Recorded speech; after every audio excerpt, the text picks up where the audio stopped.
नमस्कार दोस्तों, मैं हूं आपका होस्ट अमित भाटिया।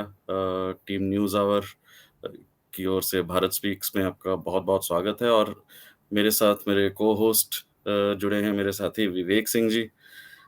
और साथ ही साथ आज हमारे साथ जुड़े हैं संजीव जी, जो अपना यूट्यूब चैनल भी चलाते हैं, क्रिस्टल क्लियर विद संजीव के नाम से। और बहुत एक गहरी पकड़ है इनकी जियोपॉलिटिक्स और इकोनॉमिक्स के फ्रंट पे। और एक एक बहुत डिटेल्ड एनालिसिस प्रोवाइड करते हैं। तो आज उनके साथ थोड़ी वार्तालाप करेंगे। जो विषय रहेगा वो होगा geopolitics in terms of Ukraine Russia war, और उसके क्या इम्पैक्ट्स हैं, करंट स्टेटस क्या चल रहा है करंट में, और आगे आने वाली स्थिति में पूरे विश्व पर उसका क्या असर हो सकता है। थोड़ा-सा इस बारे में जानने की कोशिश करेंगे। नमस्कार संजीव जी, वेलकम। कैसे हैं? थैंक यू सर, बहुत बढ़िया। जी। तो संजीव जी, अम, मैं पहले एक बार विवेक जी के साथ चल लेते हैं। विवेक जी, आप कैसे हैं? सब ठीक है अमित जी, थैंक यू। जी। तो या I will hand it over to you Vivek ji, अगर आप जी से पहला प्रश्न रखना चाहें।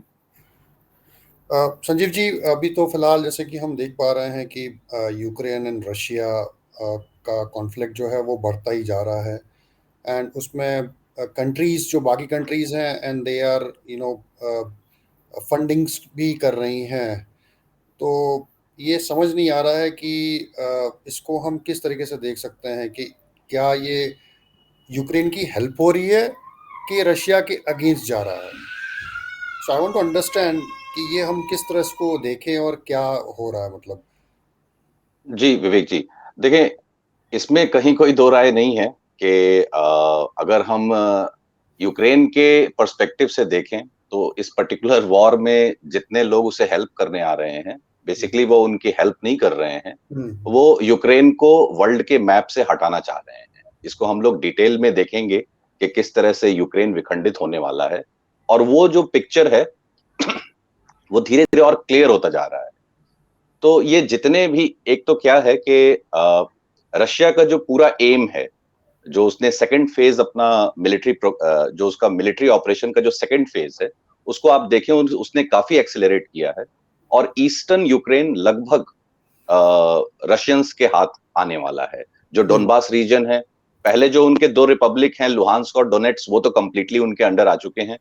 जो डोनबास का रीजन है उसमें एक अच्छी खासी लड़ाई चल रही है, जिसमें तकरीबन 50-60 हजार यूक्रेनियन फोर्सेस हैं, और बहुत हैवी लॉसेस और हैवी कैजुअलिटी जो है यूक्रेन को मिल रही है। तो वहां से हम ये देख रहे हैं। साउथ यूक्रेन में अगर आप देखें, जो ब्लैक सी के नॉर्थ का हिस्सा है, तो अगर आप मरियोपोल को देखें तो मरियोपोल लगभग कंप्लीट जीत लिया गया है। Now it is completely under Russian control. सिर्फ एक अजोवस्ताल का एरिया है जहां पे तकरीबन 2-3 हजार मर्सनरीज और मिलिट्री पर्सनल्स नाटो के भी हैं और यूक्रेनियंस भी हैं। ये हार्ड एंड बैटल सोल्जर्स हैं, जो जो इनका बटालियन है, जो नियो नाजी ग्रुप बोला जाता है, उससे भी ताल्लुक रखते हैं। तो इनको अगर छोड़ दिया जाए, जिनकी घेराबंदी रशिया ने पूरी तरह से कर रखी है, मरियोपोल इनके हाथ से निकल गया। उसी के लेफ्ट में अगर आप देखें, ब्लैक सी के बिल्कुल नॉर्थ में जो खेरसॉन है, जो रशिया ने बहुत पहले ग्रैब किया था, खेरसॉन को कंप्लीटली अपने कंट्रोल में रशिया ने ले लिया है। खेरसॉन में मेयर को भी रशिया ने अपना बिठा दिया है। खेरसॉन के अगर उत्तर में आप देखें, नॉर्थ में, नॉर्थ ईस्ट की तरफ जो न्यूक्लियर प्लांट जहां पे है ज़ेपोरिज़िया, उसको भी रशिया ने अपने कंट्रोल में ले लिया है, और वहां भी वो अपना मेयर बिठा रहे हैं। तो लगभग आप देख लें कि साउथ का जो एरिया है और ईस्ट का एरिया है, it is falling into Russian hands. अब यहां से रशिया की जो तैयारी है वो माइकलोव की है, जो आपके खेरसॉन से वेस्ट में है, और माइकलोव के बाद वो वहां से और वेस्ट में ओडेसा, जो लास्ट रिजॉर्ट है रशिया का, वो उसको वहां पे होल्ड करने की कोशिश करेंगे।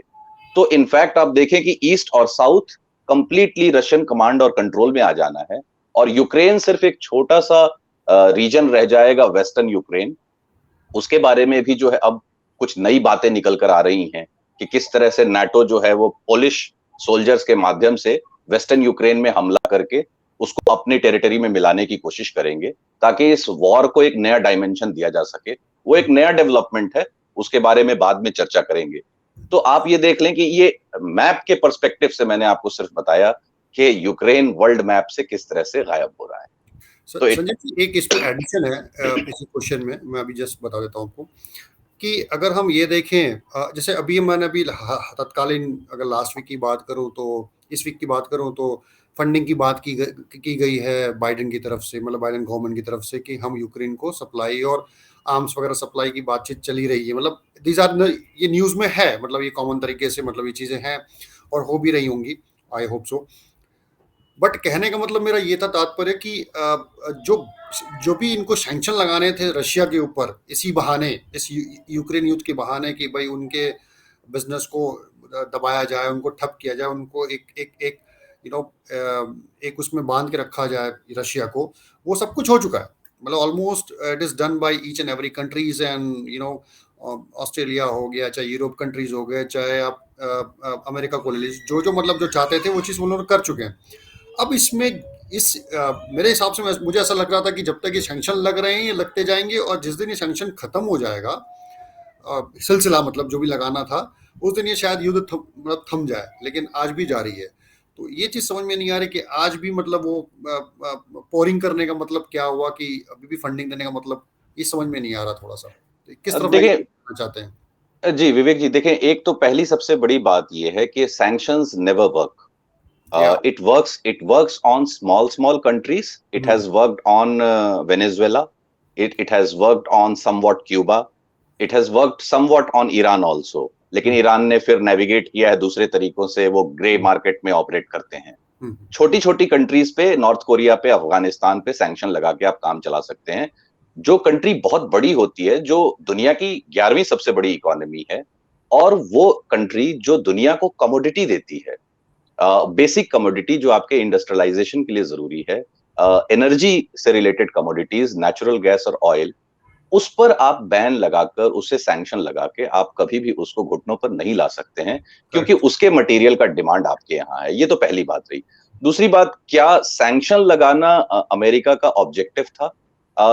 देखें, दो तीन बातें हैं इसमें। एक तो बड़ा ऑब्जेक्टिव ये है कि हाउ टू वीकन रशिया, ये तो सबसे बड़ा ऑब्जेक्टिव था, जो कि लॉयड ऑस्टिन, जो उनके डिफेंस सेक्रेटरी हैं, जो अभी कीव गए थे, और उन्होंने पोलैंड से कॉन्फ्रेंस में कह भी दिया खुले मंच से कि भाई अमेरिका की जो नीयत है वो साफ साफ है कि हाउ टू वीकन रशिया। तो अब ये डेमोक्रेसी वर्सेस ऑटोक्रेसी का जो प्रोपेगेंडा और नैरेटिव था, अमेरिका ने उसको छोड़ दिया है, कि उसने ये मान लिया है कि भाई हमारी नीयत ये है कि हमें रशिया को कमजोर करना है, हम कोई डेमोक्रेसी बचाने के लिए नहीं आए थे। तो this is one thing. Second important aspect is what America wanted, कि ये जो यूरोप है, पिछले मतलब post second world war, Europe जो है वो मिलिट्री तौर पे देखें तो वो एक तरह से डीमिलिटराइज्ड जोन कह सकते हैं आप। वो इकोनॉमी में फोकस्ड है, और उसकी पार्टनरशिप चाइना और रशिया के साथ बेहतर है। और जिसे ट्रांस अटलांटिक पार्टनरशिप कहते हैं, यानी यूरोप का अमेरिका के साथ जो रिलेशन है, उसमें कई तरह की समस्याएं बड़े लंबे समय में देखी गई हैं, और वो मिलिट्री पैरेलल्स में या स्ट्रेटेजिक उसमें देखें तो एक इस रिलेशन में काफी दरारें रही। अमेरिका की नीयत ये थी कि कैसे यूरोप को मिलिटरली इन्वॉल्व किया जाए, और कैसे इस ट्रांस अटलांटिक पार्टनरशिप को मजबूत किया जाए, और यूरोप को कंप्लीटली खुद पे डिपेंडेंट बनाया जाए। And Americans have become biggest, अगर कहा जाए कि अगर इस पूरे वॉर में अगर अमेरिका का सबसे बड़ा सक्सेस क्या है, तो वो यही है कि उसने पूरे यूरोप को अपनी झोली में डाल लिया है। They have made them dependent. तो this is one aspect.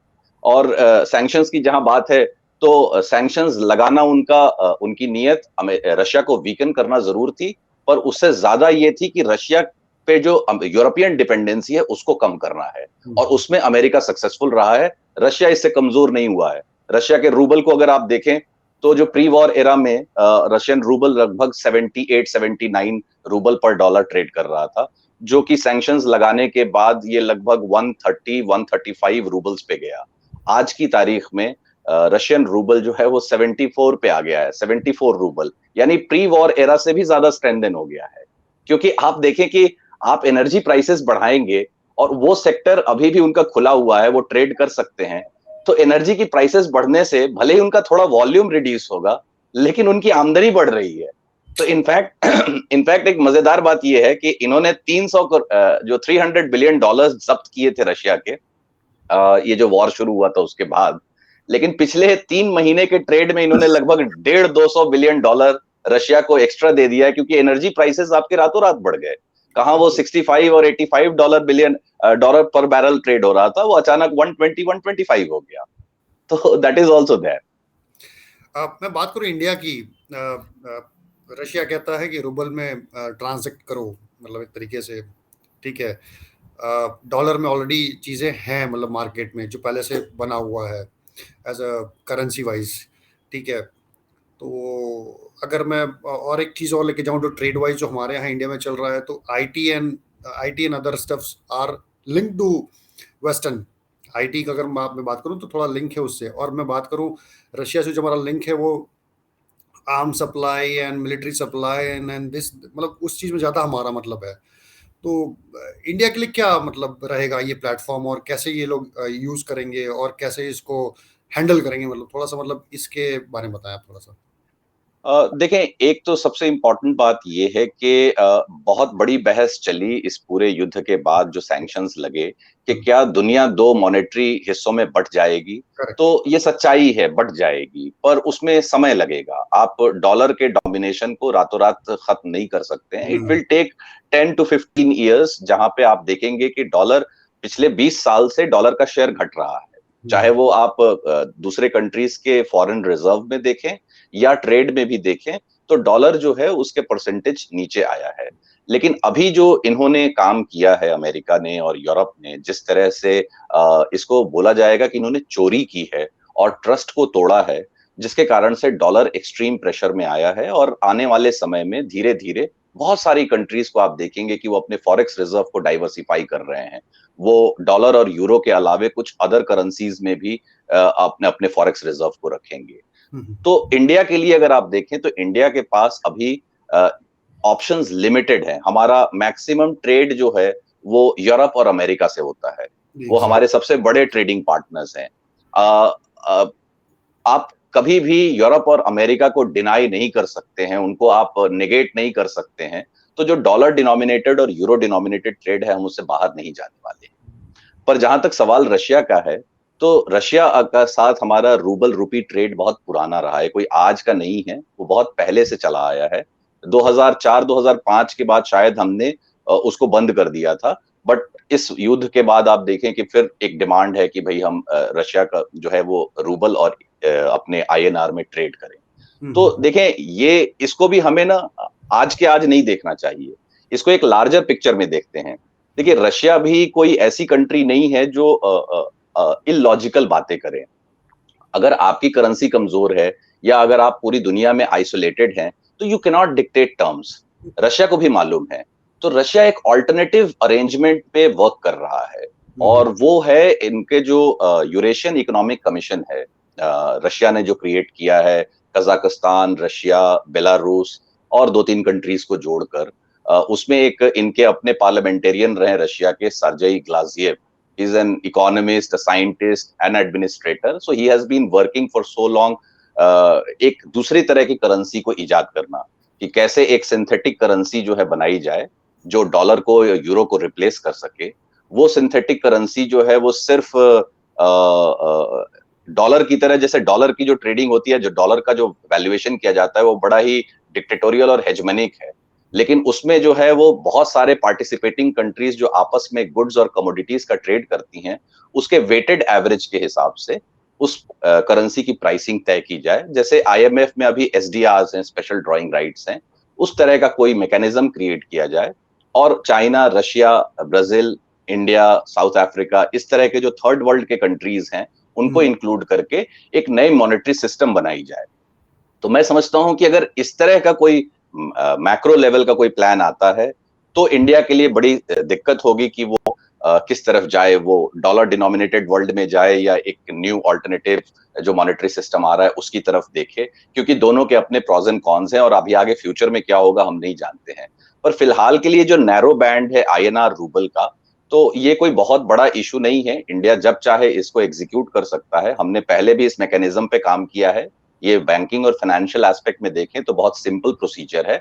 It is just कि अभी हमारे पे ऊपर अमेरिकन प्रेशर भी है बहुत ज्यादा, तो हम इस चीज को थोड़ा डिले कर रहे हैं।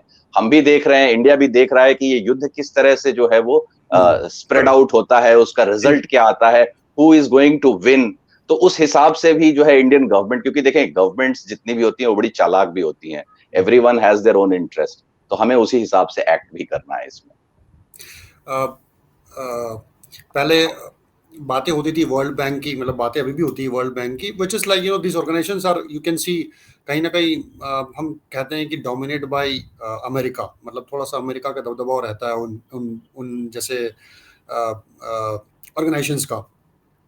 बट चाइना ने जो बैंक खोला एक अभी, जिसमें कुछ कंट्रीज के सहभागिता भी हैं उसके अंदर, तो मुझे ऐसा लगता है कि कहीं ना कहीं एक प्लानिंग के तहत ही ये चीज़ हुई है, सो दैट कल को ऐसी कोई संभावना आती है और ऐसा कोई चीज़ होती है तो कल को ऐसा ना हो कि भाई हम एक तरफ रह जाएं और हमें सबको डोमिनेट करें। So this also we can see expects. दूसरी बात मैं संजीव जी ये कहना चाहूँगा, पूछना चाहूँगा, बट ये थोड़ी सी वैसी सोच है, बट ये मेरी अपनी मतलब थिंक्स थी, मैं आपसे बस चर्चा करना चाहूँगा इस पे। अभी हाल में 2 कंट्री को नाटो में इंक्लूड करने के लिए कहा गया कि हम आपको इनवाइट टाइप का मतलब बोला गया कि आप इंक्लूड है, बट शायद मुझे कहीं ना कहीं ऐसा लग रहा है कहीं कहीं यूरोप में अंदरूनी कहीं फूट तो नहीं पड़ने वाली है या पड़ रही है, या फिर कोई कंट्रीज यूरोप के उसमें मतलब उसमें नहीं रहना चाहती है कि यूरोपियंस यूरोपियंस कहते हैं, और वो शायद इंक्लाइंड हो रहे हो किसी और की तरफ। यू नेवर नो कि रशिया की तरफ इंक्लाइंड हो रहे हो, किसकी तरफ इंक्लाइंड हो रहे हो, तो ऐसा कुछ भी है क्या उस तरफ? नहीं देखें, यूरोप के लिए ना रशिया एक बोगी मैन है। जैसे हमारे यहाँ वो कहते हैं ना कि गब्बर आ जाएगा, तो यूरोप के लिए भी रशिया एक गब्बर रहा है। तो अगर जब भी उसे डराना है, क्योंकि उसमें बहुत सारी कंट्रीज हैं, बहुत सारी कंट्रीज के रशिया के साथ पुराने हिस्टोरिकल टाइज रहे हैं, उन टाइज में बहुत खटास और बहुत बैड एक्सपीरियंसेस भी रहे हैं, और बहुत सारे एथनिक डिवाइड्स हैं, लिंग्विस्टिक डिवाइड्स हैं, यहाँ तक के जो है रिलीजियस आइडियोलॉजिकल बेसिस पे भी डिवाइड्स रहे हैं। और उस हिस्ट्री का फायदा उठाकर अमेरिकन पॉलिसी मेकर्स उसका फायदा उठाते रहते हैं, वो बोगी क्रिएट करते रहते हैं, फॉल्स बोगी, और उन्हें डराने की कोशिश करते हैं। देखिए, अभी तक यूरोप सब कुछ ठीक चल रहा था, it was all going very hunky and डोरी। अब अचानक यूरोप का मिलिटराइजेशन शुरू हो गया है, और जो पेंडोरा बॉक्स खुला है, इसकी जद में कौन कौन आएंगे कोई नहीं जानता है। जैसे एक छोटा सा एग्जाम्पल, चूंकि वो चीजें अभी खुल के सामने बहुत नहीं आई हैं, सिर्फ इंटेलिजेंस के हवाले से और कुछ नए डेवलपमेंट्स हो रहे हैं। आप ट्रांसनिस्ट्रिया का जो डेवलपमेंट हो रहा है उसको देखें, अचानक से आप जो है मोल्डोवा और रोमानिया और ट्रांसनिस्ट्रिया, ये जो पूरा रीजन है वो सुलगने लगा है, और उसके पीछे ये नाटो फोर्सेस ही हैं, ये पूरा यूक्रेन वॉर के कारण ये सारी चीजें हो रही हैं। तो दिस इज स्प्रेडिंग आउट। तो मोस्ट ऑफ द कंट्रीज जो इस बॉर्डर्स पे हैं, वो भी चिंतित हैं कि भाई देखें, ये जो ब्लॉक बनाकर लड़ने का जो काम है, ये आज का नहीं है सर। अगर आप इसकी शुरुआत देखें कि दुनिया में ये जो नाटो या इस तरह के जो हम मिलिट्री अलायंसेस बनाते हैं, इसको सबसे पहले अगर किसी ने बनाया था यूरोप में, तो वो बिस्मार्क थे जर्मनी के, जब उन्होंने एक सिस्टम ऑफ अलायंसेस क्रिएट किया था। और देखिए, सिस्टम ऑफ अलायंसेस जब आप क्रिएट करते हैं तो आप वर्ल्ड वॉर को पैदा करते हैं।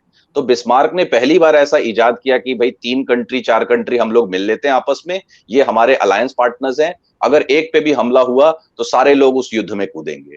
तो दैट मेक्स इट पॉसिबल कि अगर एक छोटी सी भी कोई घटना होती है तो सारे लोग उसमें इन्वॉल्व हो जाएंगे और वो एक वर्ल्ड वॉर हो जाएगा। और वही हुआ। आप देखें कि सिस्टम ऑफ अलायंसेस के कारण फर्स्ट वर्ल्ड वॉर हुआ, और फिर सेकेंड वर्ल्ड वॉर में भी वही चीजें हुई, क्योंकि वहां पे अलाइड और एक्सिस के बीच में कंट्रीज बटी हुई थी। Post second world war NATO जो है एग्जिस्टेंस में आया, और नाटो ने अपने आप को एक डिफेंसिव ब्लॉक बताया। नाटो के अगेंस्ट में रशिया ने वॉर्सो पैक्ट क्रिएट किया। तो ये दोनों ही एक दूसरे के सामने खड़े हुए थे। अब रशिया जो है उसका वॉर्सो पैक्ट खत्म हो गया, क्योंकि रशिया खुद ही डिसॉल्व हो गया और वॉर्सो पैक्ट एलिमिनेट हो गया, लेकिन नाटो कंटिन्यू किया, और नाटो कंटिन्यू करने के बाद वो धीरे धीरे फैलता भी रहा, जो कि आप अच्छी तरह जानते हैं कि इस युद्ध का एक सबसे बड़ा रीजन है नाटो का एक्सपेंशन।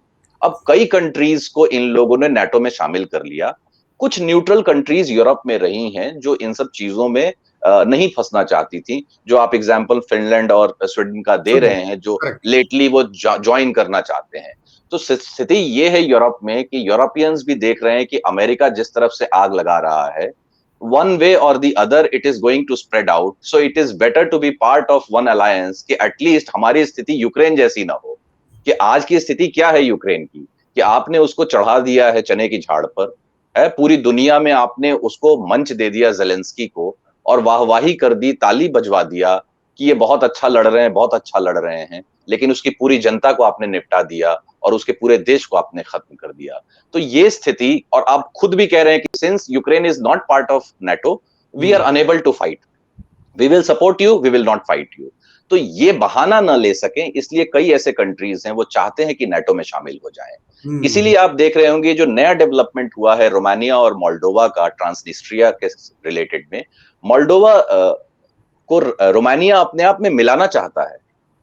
अब डायरेक्टली तो मोल्डोवा को आज शामिल नहीं किया जा सकता है नेटो में, लेकिन अगर वो यूनिफाई कर जाता है रोमानिया से, तो वो नेटो का पार्ट हो जाएगा। तो इस तो मतलब it is going to be a very मतलब वेरी थ्रेटनिंग सिचुएशन। तो इस तरह के सिचुएशन को भांपते हुए कुछ कंट्रीज जो अभी तक साइड लाइन पे थी, वो चाहती हैं कि हम भी पार्ट हो जाए नेटो के, ताकि कल कोई लड़ाई हो तो कम से कम ये वो बहाना ना ले सकें। तो ये अभी एक फैक्टर है। बाकी डिविजन्स का जहां तक सवाल है यूरोप में, तो देखें यूरोप अभी लीडरलेस है। ऑनेस्टली मैं अगर आपको कहूं तो यूरोप के 3 ही 4 बड़े कंट्रीज रहे हैं। एक आपकी जर्मनी है, एक फ्रांस है, और एक इंग्लैंड था जो ईयू से बाहर हो गया ब्रेक्सिट के कारण। तो इंग्लैंड की आप बात कर लें तो इंग्लैंड कुछ भी नहीं है, वो एक पिछलग्गू कंट्री है, एक declining super power second world war का। उसने बड़ी होशियारी से अपनी सीट दे दी अमेरिका को, और उसके पीछे लग गया कि ठीक है आप आगे बढ़े, हम आपके साथ रहेंगे। तो किसी भी वॉर को देख लें, ये खोजी दस्ता के जो कुत्ते होते हैं, ये ब्रिटेन का बिहेवियर उसी तरह का है। ये इराक में weapons of mass destruction America से पहले ढूंढने गए थे। उसी तरह से आप देखें कि जिस तरह से they are howling in case of Ukraine, ये अमेरिका से ज्यादा एक्साइटेड हैं। तो इनकी स्थिति तो ये है कि ये पिछलग्गू हैं, इनको हटा देते हैं। 2 इंडिपेंडेंट यूरोपियन पावर्स हैं, वो है फ्रांस और जर्मनी। तो फ्रांस में मैक्रों हैं जो कुछ हद तक अपने आप को एक कॉन्टिनेंटल पावर और एक इंडिपेंडेंट पावर की तरफ प्रोजेक्ट करते हैं, और एक इंडिपेंडेंट फॉरेन पॉलिसी भी कुछ हद तक फ्रांस ने ईयू से हटके रखी है। लेकिन since you are part of European Union, आपकी एक मजबूरी हो जाती है कि आप उसके लाइन को टो करें। और यूरोपियन यूनियन एक तरह का बड़ा ही जबरदस्त एडमिनिस्ट्रेटिव ब्लॉक है। तो वो पूरे उसके जो लॉज हैं, उसका जो गवर्नेंस सिस्टम है, वो पोस्ट वर्ल्ड वॉर का है। तो it's very difficult to come out of it, और एक to have a very independent view, particularly when you are not a dominating economy, जो कि फ्रांस नहीं है। बिल्कुल। तो फिर भी लेकिन मैक्रोन जो है वो कोशिश करते हैं। सबसे अहम इसमें जो भूमिका थी यूरोपियन यूनियन में, वो एंजेला मर्केल की थी, जो जर्मनी की चांसलर थी। जर्मनी जर्मनी सबसे बड़ी इकोनॉमी है, और बहुत ही बेहतरीन उनकी लीडरशिप रही है। और उन्होंने आपका आई थिंक आपका वॉल्यूम थोड़ी कम हो गई है। Sorry Amit ji, is it clear? या क्लियर। या तो जो मर्केल रही हैं वो काफी इंडिपेंडेंट हेडेड थी, और जर्मनी जो है सबसे बड़ी पावर थी इकोनॉमिकली। तो the way she guided European union कि हमें यूरोप के इकोनॉमिक इंटरेस्ट को सबसे ज्यादा अहमियत देनी है, हमें अमेरिका की तरफ नहीं देखना है, हमें अपनी चीजों को जो है वो प्रायोरिटी देनी है। इसीलिए एंजेला मर्केल ने जर्मनी और यूरोपियन यूनियन को बहुत ज्यादा चाइना के नजदीक लाया इकोनॉमिकली। इसीलिए एंजेला मर्केल ने जर्मनी और यूरोपियन यूनियन को रशिया के साथ यूनाइट किया इकोनॉमिकली। उन्होंने कहा कि देखिए रशिया कमोडिटी प्रोड्यूस करता है। माफ कीजिएगा अगर मैं थोड़ा सा ज्यादा इसमें बोल रहा हूं तो। That is fine. देखें यूरोप के जस्ट पास रशिया बैठा हुआ है, जर्मनी के बिल्कुल पड़ोस में है। उसके पास नेचुरल रिसोर्सेज है, नेचुरल गैस है, पेट्रोलियम प्रोडक्ट्स हैं, उसके पास कोबाल्ट है, उसके पास एल्यूमिनियम है, उसके पास टाइटेनियम है, उसके पास पैलेडियम है। ये सारे मिनरल्स आपके इंडस्ट्रियल प्रोडक्शन में लगते हैं। जर्मनी इंडस्ट्रियल पावर हाउस है, और यूरोप को इससे बहुत बड़ा बेनिफिट है। तो एंजेला मर्कल ने पूरे ईयू को बेहतर तरीके से रशिया के साथ इंटीग्रेट किया, और पिछले 10-12 सालों में आप देखें कि रशिया ने जबरदस्त बेनिफिट लिया यूरोप का इकोनॉमिकली। लेकिन इनके जाने के बाद पूरा यूरोप लीडरलेस हो चुका है, और जो अमेरिका की लाइन है उसी लाइन को यूरोप टो कर रहा है, और आज उसी का परिणाम है कि यूरोप अपने इंटरेस्ट को भूल चुका है और वो अमेरिका के स्ट्रेटेजिक एम्स को पूरा कर रहा है। तो यूरोप के लिए क्या प्रॉब्लम हुई? यूरोप आज पहली बार मिलिटरली आर्म्ड करने की अपने आप को सोच रहा है, यानी वो युद्ध के उसमें कूदेगा। दूसरा, इकोनॉमिकली यूरोप ने अपना नुकसान किया। जो गैस उसको पाइपलाइन के थ्रू वहां से मिल रहा है, उसको छोड़कर क्या वो अमेरिका से नेचुरल गैस लेगा, लिक्विफाइड नेचुरल गैस, जो कि काफी महंगी पड़नी है उसे, जिसके इंफ्रास्ट्रक्चर को डेवलप करने में यूरोप को 3 साल लगेंगे, जिसमें काफी पैसा लगेगा। तो इन सारी चीजों को अगर आप देखेंगे तो यूरोप की यही स्थिति है। The biggest loser in this war after Ukraine is Europe. Correct. जी। संजीव जी, अमित जी, एक चीज, संजीव जी, एक बहुत बड़ी अहम चीज अभी देखने को मिली, घटनाक्रम देखने को मिला है कि आइटनरी टुवर्ड्स इंडिया, मतलब लीडर्स की बात करूं, वर्ल्ड लीडर्स की बात करूं, या फिर आइटनरी में मैं उसको फोन कॉल्स भी इंक्लूड कर रहा हूं और वीडियो कॉल्स भी इंक्लूड कर रहा हूं जो लीडर्स के साथ मोदी जी की हुई है। तो हम ये कह सकते हैं कि हमारा जो रोल है वर्ल्ड फोरम की तरफ, बहुत अहमियत रखने वाला है, और बहुत अहमियत रख रहा है और रखने भी वाला है, और हमारी तरफ दुनिया देख रही है कि हम किस तरफ इंक्लाइंड हो रहे हैं। एक चीज। दूसरी चीज, अभी अगर मैं टूर की बात करूं तो मोदी जी की पहली ट्रिप 2022 के अंदर यूरोप में ही हो रही है। तो हम अपना रोल किस तरफ और कैसे देखें, मतलब हम, अगर मैं इंडिया की पक्ष की बात करूं तो मतलब हमारा जो है, तो वो कैसे हम हैंडल कर रहे हैं और कैसी चीजें हमारी मतलब निकल के आ रही हैं। बिकॉज आइटनरी आपने देखा होगा इंडिया की तरफ हाल में ही काफी सारी मतलब हुई कि आज ये आ रहे हैं तो परसों वो आ रहे हैं, तो नरसों ये आ रहे हैं तो आज इनके साथ उनकी मीटिंग। इतना इतना लंबा चौड़ा घटनाक्रम जो हुआ, और उसके अंदर जो इंडिया का रोल आया और सबने इंडिया की तरफ देखा भी, और यूक्रेन ने भी कहा कि आप हमारी मदद करो, सबसे पहले हमारा ही नाम लिया गया था। तो that is very good actually. तो उस पर थोड़ा सा आप थोड़ा सा बताइए, क्योंकि अभी 2022 के अंदर पहला ट्रिप है वो मोदी जी का यूरोप ही होने वाला है। जी, और इसमें इसमें थोड़ा-सा मैं और ऐड करूँगा। आई थिंक क्योंकि ये इंडिया की बात कर रहे हैं, तो मैं चाहूँगा कि आप थोड़ा-सा बताएँ हमें इंडियन सबकॉन्टिनेंट के कॉन्टेक्स्ट में रादर, क्योंकि यहाँ पे इंटरनल एक कॉन्फ्लिक्ट ये भी है कि हमारा कुछ समय पहले तक चीन या पाकिस्तान सबसे बड़े दुश्मन थे। ये और अमेरिका के साथ बहुत ज़्यादा क्लोज़नेस थी। ट्रेड अभी भी है, लेकिन जिस तरह से हमने देखा है पिछले कुछ समय से, आई मीन ये एक कहीं न कहीं खटास भी आई है इन दोनों में। तो ओवरऑल इंडियन सबकॉन्टिनेंट के कॉन्टेक्स्ट में इसको देखना बहुत ज़रूरी है। मैं चाहूँगा कि इस पे आप क्लियर करें थोड़ा-सा। जी जी जी अमित जी, मैं विवेक जी की बात का जवाब दूं पहले। जो वो कह रहे हैं, देखिए इसमें कहीं कोई दो राय नहीं है कि इंडिया ने एक सेंटर स्टेज लिया है। अब इसको आप एक अल्ट्रा नेशनलिस्ट व्यू के हिसाब से भी देख सकते हैं, और कोई उसको क्रिटिसाइज कर सकता है कि भाई आप इतना उछले नहीं, आपको कोई बहुत अहमियत नहीं दी जा रही है, ये नॉर्मल होता है, ऐसा होता है कि आपको अपनी तरफ खींचने के लिए इतने सारे लोग लगे हुए हैं। पर खैर वो कोई दलील सही नहीं है। आप में अगर स्ट्रेंथ होता है और आपकी पोजीशन जो है स्ट्रेटेजिकली अगर इंपॉर्टेंट होती है, तब आपको इतने लोग पूछने आते हैं। देखिए हमारी डिप्लोमेसी, हमारी इकोनॉमी, हमारी डेमोक्रेसी और हमारा स्ट्रेंथ हमेशा से ही रहा है। लेकिन आप क्या उसे पहचानते हैं कि आप में स्ट्रेंथ भी है, और पहचानने के बाद क्या आप उसे इस्तेमाल करके अपने आप को आगे बढ़ाने का काम करते हैं, तो ये दूसरी बात है। तो इस गवर्नमेंट में पर्टिकुलरली इन लोगों ने ये चीज बहुत अच्छा किया है कि दे हैव अंडरस्टूड कि देखिए जब तक हम प्रोजेक्ट नहीं करेंगे ना, आज की पूरी दुनिया मार्केटिंग और प्रोजेक्शन की है। हम अपने आप को अगर वर्ल्ड स्टेज पे प्रोजेक्ट नहीं करेंगे तो हम कभी भी उस लाइट में नहीं आ सकते, हम कभी भी उस स्पेस को ग्रैब नहीं कर सकते हैं। फॉर्चुनेटली इस पर्टिकुलर कंटेक्स्ट में अगर आप देखें तो इंडिया के लिए क्या इंपॉर्टेंट है, क्यों इतना इंपॉर्टेंस बढ़ गया है। एक तो ज्योग्राफिकली आप देखें कि इंडिया का सबसे अहम रोल इंडो पैसिफिक में है। इसमें कहीं कोई डिनाइंग फैक्ट नहीं है कि अमेरिका अगर इंडो पैसिफिक पॉलिसी बनाता है कोई भी चाइना को कॉन्टेन करने के लिए, तो बगैर इंडिया के दे के नॉट थिंक ऑफ। ये तो एक सबसे अहम बात है। लेकिन इस पूरे कॉन्टेक्स्ट में अगर आप देखें, the way Russia and China have started colluding together और नो लिमिट्स पार्टनरशिप उन्होंने क्रिएट कर ली है, तो अमेरिका को भी ऐसा लगता है कि this is the right opportune time जहां पे इंडिया को इस पर्टिकुलर आरआईसी से बाहर खींचा जा सके, रशिया इंडिया चाइना जो एक्सिस है इससे इंडिया को बाहर किया जा सके। तो क्योंकि दुनिया डिवाइड होती दिख रही है, चाहे आप इसे डेमोक्रेसी वर्सेस ऑटोक्रेसी का नाम दे दें, चाहे आप इसे वेस्टर्न और ईस्टर्न सिविलाइजेशन कह दें, चाहे आप न्यू मॉनेटरी सिस्टम में डॉलर डोमिनेशन और एक नई करेंसी की बात करें, चाहे जियो स्ट्रेटेजिक टर्म्स में हम रशिया और चाइना को कंटेन करने की बात करें, बगैर इंडिया के कोई भी कैंप अपने आप को मजबूत नहीं समझ सकता है। हम उस सेंटर पॉइंट पे बैठे हुए हैं जहां हमारा इंपॉर्टेंस बहुत ज्यादा है, हमारा इकोनॉमिक स्ट्रेंथ भी है, हम सबसे बड़े मार्केट भी हैं, हम मिलिटरली एक बहुत बड़ी ताकत हैं। तो ऐसा नहीं है कि हम सिर्फ एक मार्केट हैं, हम एक ताकत भी हैं। तो हर लिहाज से अगर आप देखें इंडिया को, तो India is a powerful country in this particular context.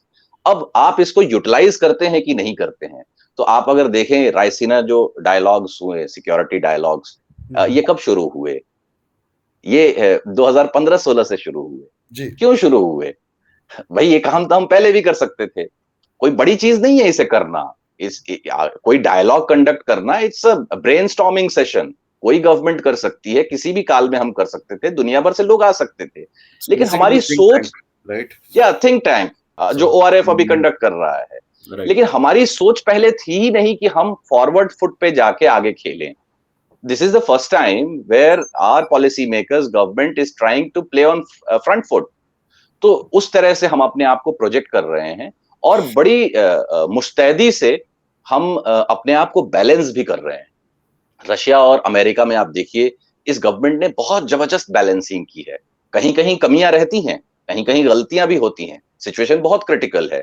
जैसे यूएनएचआरसी में जब वोटिंग की बात आई रशिया को बाहर करने की, उसमें इंडिया ने एब्सटेन किया। मेरी अगर माने तो वो एक गलत फैसला था, हमें उसको रिजेक्ट करना चाहिए था, क्योंकि वो एक अलग बहस है। पर कहीं छोटी बड़ी गलतियां होती हैं, पर इंडिया ने एक बहुत अच्छा बैलेंस मिलाया है, जहां रशिया भी खुश है हमसे, या खुश होता दिख रहा है, और अमेरिका भी जो है वो समझ रहा है कि हम उसके साथ हैं। तो ये बैलेंस इस गवर्नमेंट ने एक क्रिटिकल पॉइंट में अगर एग्जीक्यूट किया है, तो I think we shall give the credit to the government, because ये गवर्नमेंट तो सिर्फ क्रिटिसिज्म ही लेती रही है। जी बिल्कुल नहीं, संजीव जी, आई इसमें थिंक जिस इसमें तरह सबसे से बड़ी बात ये है कि इसमें सबसे बड़ी बात है कि यूक्रेन ने भी सबसे पहले हमसे बात करी, मतलब हमसे ही मतलब मदद मांगी, मतलब हमसे ही बोला, और रशिया के पुतिन साहब ने भी हमसे ही पहले बात करी। मतलब इंडिया में उन्होंने मैसेज जो ही फोन कॉल्स पे जो हुआ था मोदी जी के साथ, तो I think role of India is very much important. And इसी के साथ साथ अगर देखा जाए तो सदर्न एशिया को जो क्राइसिस हुए थे अभी हाल में, मतलब और हैं भी अभी क्राइसिस, उसको भी इंडिया ने ही अपना रोल अदा करके उसको हैंडल किया है कहीं ना कहीं बहुत हद तक। And every countries surrounding to us is happy except two countries, आपको पता ही होगा वो तो खैर पाकिस्तान एंड, तो वो बात अलग है। अफगानिस्तान को मदद पहुंचाई है, श्रीलंका को मदद पहुंचाई है, नेपाल के भी पीएम आए थे, उनसे भी कुछ बातें हुई हैं। तो आई थिंक गुड बैलेंस चल रहा है इन टर्म्स ऑफ विदेश नीतियों में। जी, इसमें एक बात मैं जोड़ूंगा। देखिए, सिंगापुर के एक डिप्लोमेट रहे हैं, इंडियन मूल के ही हैं, किशोर महबूबानी, यूएन में भी रहे हैं वो, सिंगापुर के एम्बेसडर भी रहे हैं यूएसए में, and he has been writing lot of books. अभी एकेडमिक वर्ल्ड में भी वो काम कर रहे हैं। उनकी एक किताब आई थी, हैज चाइना वन, और उन्होंने एक ओपन सोर्स में एक किताब लिखी है, 21st सेंचुरी एशिया। उसमें बड़ी अच्छी बात उन्होंने लिखी है। He is not a very friendly towards any country. ऐसा नहीं है कि वो इंडियन मूल के हैं तो वो इंडिया को बहुत पसंद करते हैं। Is a Singaporean, is a citizen of Singapore. लेकिन वो उसमें लिखते हैं कि देखें, इंडिया एकमात्र ऐसी कंट्री है जिसके राइज से कोई थ्रेटन नहीं होता है। This is the best part India carries with it. और थोड़ा इसी के कारण गड़बड़ भी हो जाती है। आप किसी भी कंट्री को देखें, जब वो मजबूत होता है तो उसके नेबर्स उससे घबराते हैं।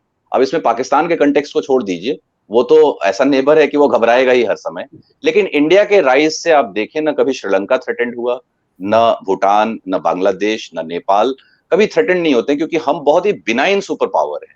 और उस किताब में वो कहते हैं कि only India can give the moral leadership in the strategic terms, या डिप्लोमेटिक वर्ल्ड की अगर बात करें, तो only India has the capacity to give the moral leadership.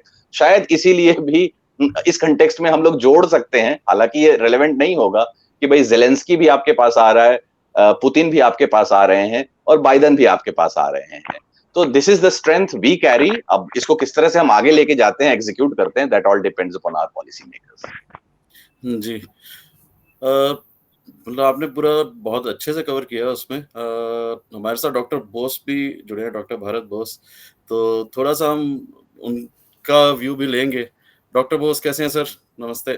बहुत नमस्कार आपको, आप सभी को नमस्कार। जी sir. Actually I was in a hospital actually, तो मुझे आने में थोड़ा सा लेट हो गया। Everything fine sir? Everything is fine. I घर पे मम्मी रहता है तो फिर उनको लेके थोड़ा सा भागा रहा। जी आई जी एम जी। Really sorry for that. No problem, no problem at all sir.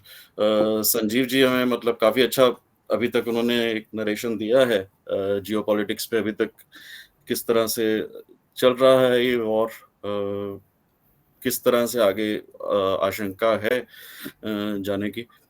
Sir आपका पर्सपेक्टिव अभी थोड़ा सा हम डिस्कस कर रहे थे इंडिया के पर्सपेक्टिव से, बट अगर आप अपना पर्सपेक्टिव इस पे रखना चाहें और उसके बाद थोड़ा हम सा बात अगर बाकी उसमें थोड़ा सा बातें। खोल के थोड़ा बताएंगे तो तब बता पाऊंगा मैं, because I just came in the middle, so I hardly hear Sanjeev ji. I'm really sorry. I love to hear it more, sure, but unfortunately I came late. Right. तो आई थिंक इसमें मैं संजीव जी से पहले एक question पूछ लेता हूँ and then we can come back to you Right. Doctor Bose, if it's okay. तो संजीव जी, आई मीन मेरा इसमें फॉलो अप था जो अभी तक हमारी डिस्कशन हुई है। जो अब एक जो ब्लॉक रहता है वो है इस्लामिक ब्लॉक, जो एक अपने अगर कलेक्टिवली देखा जाए तो across the globe it's a separate power in in in itself, जो कि यूजुअली हमने देखा है कि एक ही तरफ जाते हैं। एक हो गया हमारा यूरोप, एक हो गया हमारा अमेरिकाज की बात की हमने, नेटो की बात की, रशिया ब्लॉक हो गया। What about this particular block जो इस्लामिक ब्लॉक है? क्योंकि अगर हम वर्ल्ड वॉर 3 की तरफ देख रहे हैं तो this is a big chunk that can not be ignored. किस तरह से जी देखें? जी अमित जी, देखें अमित जी, इस्लामिक ब्लॉक कहें या मिडिल ईस्ट और मिडिल ईस्ट का एक्सटेंशन, जो आप देखते हैं, आप बिल्कुल दुरुस्त कह रहे हैं कि ये भी अपने आप में एक इम्पॉर्टेंट ब्लॉक है। वो किस तरफ जा रहा है जियो स्ट्रेटेजी में हमें देखने की बहुत जरूरत है। तो देखें, एक बहुत पुरानी हिस्ट्री है, वो बड़ा एक जियोपॉलिटिक्स में कॉन्सेप्ट है हार्टलैंड थियरी और रिमलैंड थियरी की, जो सेकेंड वर्ल्ड वॉर में यूज की गई थी। हार्टलैंड थियरी को जो नाजियों ने बेसिकली फॉलो किया था कि किस तरह से रशिया जो है दुनिया का हार्टलैंड है, वो एक आइलैंड है, बहुत रिसोर्स है, अगर उस पे किसी ने कब्जा कर लिया तो वो पूरी दुनिया को कैप्चर कर सकता है, और उसी के कारण नाजी जो है वो रशिया को अटैक किए थे। लेकिन लेटर ऑन पीरियड में सेकेंड वर्ल्ड वॉर के बाद अमेरिका में एक जोग्राफर थे जो स्पाइकमैन, उन्होंने एक थियरी दी थी रिमलैंड की। और रिम क्या है? वो एशिया अफ्रीका का रिम है। वो जो आप देखते हैं लीबिया से लेके या मोरक्को से लेके साउथ कोरिया, नॉर्थ कोरिया तक, आप इस पट्टी को देखते हैं जिसमें पूरा इस्लामिक वर्ल्ड आता है, इंडिया आता है और चाइना आता है। तो वो पॉलिसी मेकर्स का मानना था अमेरिका में कि जो लोग भी इस रिमलैंड पे कैप्चर कर लेंगे, वो बेसिकली रशिया हार्टलैंड के पावर को कंटेन कर सकते हैं, और जो रिमलैंड पे कैप्चर करेगा वही दुनिया को जीत सकता है। तो इसी के तहत पूरे मिडिल ईस्ट पे अमेरिका ने अपने मिलिट्री के माध्यम से, अपने इकोनॉमिक क्लचेस के माध्यम से पूरे मिडिल ईस्ट को अपने खेमे में लेकर रखा था। और जितने भी आपने सीटो सेंटो आप पढ़ेंगे वो उसी से रिलेटेड है, तो उस डिटेल में नहीं जाएंगे। हम मिडिल ईस्ट के रेलेवेंस को देखते हैं, तो पिछले मतलब पोस्ट सेकेंड वर्ल्ड वॉर पूरा मिडिल ईस्ट कहीं ना कहीं अमेरिका के साथ आपको दिख जाएगा, चाहे वो सऊदी अरेबिया हो बड़ी कंट्री में, और उसके साथ जितने भी अदर आप सैटेलाइट स्टेट्स देख रहे हैं वो सारे अमेरिका के साथ आ रहे थे। लेकिन पिछले 20 साल में ये चीजें बदली हैं, और ईरान तो पहले से ही अमेरिका का एंटी रहा है, लेकिन लास्ट के कुछ सालों में अगर आप देखें, खासकर बाइडेन एरा को अगर आप देख लें, तो मिडिल ईस्ट में एक एंटी अमेरिकनिज्म जो है कंट्री के लेवल पे, लोगों के लेवल पे तो हमेशा ही था, रूलर्स के लेवल पे एंटी अमेरिकनिज्म बहुत बढ़ गया है। अब आप देख लें कि सऊदी अरेबिया अमेरिका के साथ नहीं है, यूएई अमेरिका के साथ नहीं है, वो कहीं ना कहीं रशिया से अपने आप को ज्यादा एसोसिएट कर रहे हैं। आप देखें कि बोरिस जॉनसन गए थे सऊदी अरेबिया जब इन्होंने सैंक्शंस लगाए रशिया पर कि रशिया के ऑयल और गैस को भी है हम लोग सैंक्शन के दायरे में लाना चाहते हैं, तो सैंक्शन लगाने के पहले आपके ऑयल प्रोडक्शन को बढ़ाना पड़ेगा, नहीं तो दुनिया में प्राइसेस बढ़ जाएंगी। तो इन्होंने सऊदी अरेबिया गए कि भाई आपसे रिक्वेस्ट कर रहे हैं कि आप अपना ऑयल प्रोडक्शन बढ़ा दें। उन्होंने नहीं मानी उनकी बात, यूएई ने भी नहीं मानी। बाइडन ने कॉल किया एमबीएस को और यूएई के प्रिंस को, इन लोगों ने बाइडन के कॉल को नहीं लिया। और आप देखें कि यूएई के प्रिंस जो हैं वो बात कर रहे हैं पुतिन से, तो ये शो करता है क्योंकि these people are annoyed with American. उसके कई सारे रीजंस हैं। ईरान, आप देख ले, ईरान पहले से ही एंटी अमेरिकन है।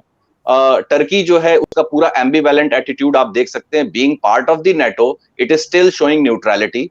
रशिया के साथ जो है वो पूरा न्यूट्रल इस पूरे वॉर में आपको दिख जाएगा, और कहीं ना कहीं वो कई बार एंटी अमेरिकन स्टेटमेंट भी दे रहा है। और इन सारे बड़े कंट्रीज को मिडिल ईस्ट में देखें, इनका अलाइनमेंट रीअलाइनमेंट चाइना की तरफ ज्यादा हो रहा है। अगर सऊदी अरेबिया की आप देख लें कि सऊदी अरेबिया ने पहली बार युआन डिनोमिनेटेड ट्रेड जो ऑयल में है उसको करने के लिए राजी हो गया है। आपको मालूम होना चाहिए कि 1974 में पेट्रो डॉलर तय हुआ था। निक्सन ने कंपेल किया था सऊदी अरेबिया को कि आप कोई भी अपना पेट्रोलियम प्रोडक्ट डॉलर में ही बेचेंगे और उसके अलावा आप किसी दूसरी करेंसी में नहीं बेच सकते हैं, और इसके एवज में हम आपको मिलिट्री प्रोटेक्शन देंगे। तो वो करार अब टूट रहा है। अब सऊदी अरेबिया जो है वो युआन डिनोमिनेटेड अगर ट्रेड करेगा तो अमेरिका की बादशाहत खत्म हो रही है। तो हम कहीं ना कहीं देख रहे हैं कि ये पूरा मिडिल ईस्ट, आप पाकिस्तान को देख लीजिए, हालांकि उसकी मिलिट्री अमेरिका की तरफ देख रही है, लेकिन पाकिस्तान में एक जनरल ट्रेंड है जो कहीं ना कहीं चीन के साथ तो वो पूरी तरह से बैठे हुए हैं, और बाई डिफॉल्ट बाई प्रॉक्सी अगर चीन के साथ हैं तो रशिया के साथ हैं। और रशिया के साथ तो वो जो इमरान खान के जो दिखा रहे हैं वो तो एक अलग मसला है। तो खैर वो शॉर्ट लिव्ड भले ही हो, लेकिन एक आपको एक इंटेंशन दिखता है कि इस्लामिक वर्ल्ड जो है वो कहीं ना कहीं वो चाइना की तरफ जाता हुआ दिख रहा है। तो मुझे ई हटिंगटन की जो वो क्लैश ऑफ सिविलाइजेशन है वो मुझे बहुत ही रेलेवेंट लगने लगती है, जिसमें उन्होंने प्रेडिक्ट किया था कि किस तरह से दुनिया दो ब्लॉक्स में बटेगी और वेस्टर्न और ईस्टर्न सिविलाइजेशन का क्लैश होगा, जिसमें इस्लामिक वर्ल्ड चाइना के साथ जो है अलायंस करेगा। तो ये होता दिख रहा है थोड़ा बहुत इसमें।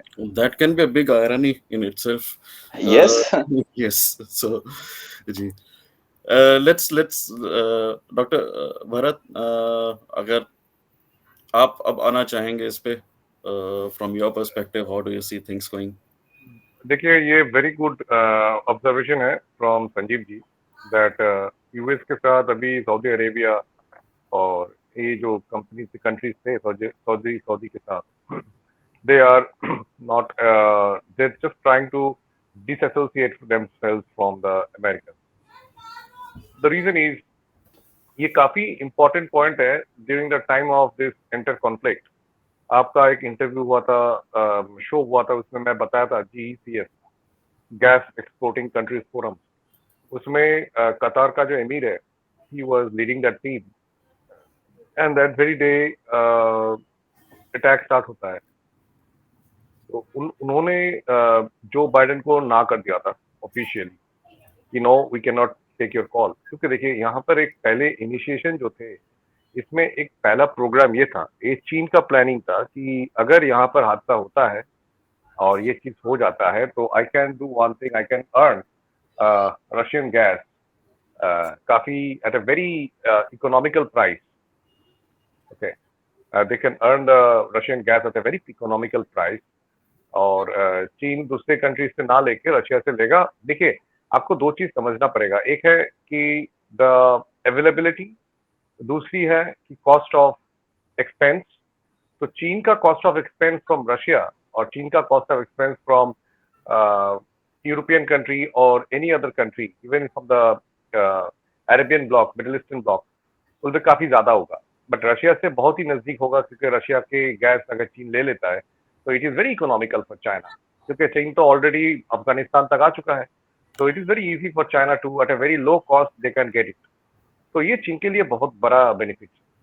तो चीन ने क्या किया था इनिशियल फेज पे, चीन was also involve in this conspiracy, ये मैं इस तरीके से कह सकता हूँ, क्योंकि that time the American president was Biden, still he is the Biden, he is the president. तो चीन प्लेड दिस गेम कि अगर अमेरिका को बोला जाता है कि तुम इसको इशू करो, उसमें बेनिफिट किसको हो रहा है? बेनिफिट चीन को हो रहा है। रशिया को ज्यादा प्रॉब्लम नहीं हो रहा है। That is Russia is in very, देखिए एक कहावत है ना हिंदी में, हम लोग कहते हैं ना कि भिखारियों का तो कुछ जाते आते नहीं है। तो रशिया का हालत ये था कि रशिया का economy already it is in a very bad shape, और रशिया के ऊपर अगर सैंक्शन डाल भी दिया जाता है तो रशिया को ज्यादा बेनिफिट नहीं मिलेगा उसमें सैंक्शन से, ज्यादा क्षति नहीं पहुंचेगा। रशिया विल बी बेनिफिटेड, क्योंकि ये जो नॉर्थ स्ट्रीम का जो फंडा है, that has been, North Stream का दो है, एक है यूक्रेन की तरफ चला गया है, एक नॉर्थ स्ट्रीम 2 गया है जो आपके जर्मनी पे जा रहा है। So if the Americans stop the Russians of selling the gas to European sector, Germany, Spain, Italy, France हो गया, उसके बाद यूके भी आ जाता है, then America can buy, America ये सोचा था कि मैं गैस एक्सपोर्टिंग कंट्रीज फोरम जो है वहां से ये गैस को लेके मैं इनको डबल पैसे में बेचूंगा, मुझे मुनाफा होगा। और ये जो कॉन्सेप्ट इनका बना हुआ था, इसमें पानी फेंक देता है ओमान के, कतार के एमीर, और उन्होंने कहता है कि no we can not provide you the gas, I am not bothered to listen to you every time. चलिए अच्छी बात है। और चीन को क्या लगा, वो बैठे बैठे मजा देखने लगा कि ये दोनों में फाइट हो गया है तो चीन को बेनिफिट आएगा। तो रशिया के ऊपर जैसे ही इन्होंने सैंक्शन डाल देते हैं, चीन बोल देते हैं कि चीन supported Russia for what, for the gas. चीन को लगा कि भाई मैं अगर बाहर से खरीदता हूं तो उसमें जितना महंगा पड़ेगा मुझे, रशिया से खरीदता हूं तो रशिया तो मुझे कुछ डिस्काउंट देगा। That is one point. और ये डिस्काउंट के लिए चीन को बेनिफिट आ गया, एंड चीन started getting the gas from Russia. और रशिया के ऊपर सैंक्शन डाला तो रशिया बोला कि Russia never care about American sanction. Russia बोला तुम कौन होते हो बोलने वाला। Officially as per the UN charter, एक permanent member of the 5 member committee of United Nation, P5 countries जो कहा जाता है, उनमें अगर अमेरिका रशिया के ऊपर सैंक्शन डाल सकता है तो Russia has also the all the official authority to put a sanction on America. और अगर रशिया सैंक्शन अमेरिका के ऊपर डालता है, then America will be at stake. ये बात आप लोगों को समझना पड़ेगा। रशिया के ऊपर सैंक्शन डालने से अमेरिका का प्रॉब्लम है, रशिया को कोई प्रॉब्लम नहीं होगा, क्योंकि रशिया से America 40% of its nuclear fuel खरीदता है। दुनिया में सबसे ज्यादा न्यूक्लियर फ्यूल अमेरिका खरीदता है रशिया से। और अमेरिका चाहे जितने भी सैंक्शन डाल दे, they never put the sanction on the nuclear fuel of Russia, जो अमेरिका रशिया से एक्सपोर्ट करता है। ये यहां पर ही जालसाजी है अमित भाई, that is the problem. America जानता है कि हम तो लोगों के सामने, संजीव भाई आपके सामने मैं बहुत कुछ कह सकता हूं, लेकिन ऐसा कोई बंदा जो इसमें है जिसके सामने मैं कोई बात करने से पहले मैं बार बार सोचूंगा। तो अमेरिका का सिचुएशन भी वही है, सबके सामने दिखा रहा है कि हम सैंक्शन डाल देंगे, ये करेंगे वो करेंगे, बट आपको ये मालूम होना चाहिए कि अगर रशिया बोल देता है अमेरिका को, भाई मैं तुम्हारे ऊपर मैं सैंक्शन डालता हूं और I will stop sending you the nuclear fuel, trust me Amit भाई, अमेरिका विल नॉट सर्वाइव। उसका टोटल मार्केट वैल्यू शेयर गिर जाएगा। If I am not wrong, Sanjeev ji is there, you can definitely ask him on that. और America के ये चीज के लिए अमेरिका डर डर के थोड़ा सा ये चीज के ऊपर थोड़ा प्लेन गेम खेल रहा है। देखिए मैं, although I am not there in Ukraine, but I have a very good contact in Ukraine, and जो आज के टाइम पे जो टीवी में दिखाया जा रहा है, इतना गलत इंफॉर्मेशन दिखाया जा रहा है, तो you have to understand the facts. Facts क्या है, देखिए I will not go to the heartland theory and the rimland theory, ये तो बिल्कुल सही है। एक था हैंडिकर जिन्होंने हार्टलैंड थ्योरी के ऊपर बात किया था, और एक है स्पाइकमैन जिन्होंने रिमलैंड थ्योरी के ऊपर बात किया था। लेकिन I will say in this way कि अभी सिचुएशन भूल जाइए, फॉरगेट अबाउट एवरी सिचुएशन। मैं आपको एक छोटा सा इतिहास में लेके चलता हूँ। When Benjamin Netanyahu was the prime minister of Israel, और 2016 में जब ट्रंप प्रेसिडेंट बन के आया, Trump has shifted the Israeli capital from Tel Aviv to Jerusalem. उसमें क्या हुआ, he got a huge portion of Israeli votes in his sector. और ट्रम्प को लगा कि देखो इजरायली मेरे सपोर्ट में है, एक्चुअली था। और उस टाइम पे when Trump left, इजराइल के काफी सारे बिजनेस ऑर्गेनाइजेशन जो ट्रम्प को सपोर्ट कर रहे थे, they denied to support Biden to some extent. अब बिजनेस है 40-50 साल से तो अलग बात है, बट दे ट्राई टू उसको ऑब्जर्व करने लगे। And even eventually in that span of time many Israeli companies slowly backfoot होने गए, and they started walking backfoot, and they started investing in Russia। ये बहुत कम लोगों को मालूम है। रशिया में उन्होंने सीक्रेटली अपना अपना ऑर्गेनाइजेशन को स्प्रेड करने स्टार्ट कर देता है। आपको याद होगा कि जब रशिया का कुछ महीने पहले की बात है, लास्ट ईयर, कि रशिया के ऊपर थोड़ा सा दबाव दिया गया था चीन से, और बोला गया था कि यू हैव टू पे back my date.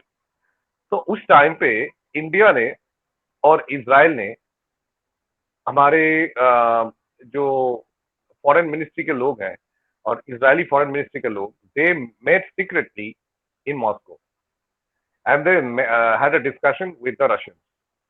And we have come to a point that both India and Israel will work with Russia, but that is out of the book, out of the records, of the records. और हम लोग support करेंगे Russia को to develop the Russia and to repay back the date.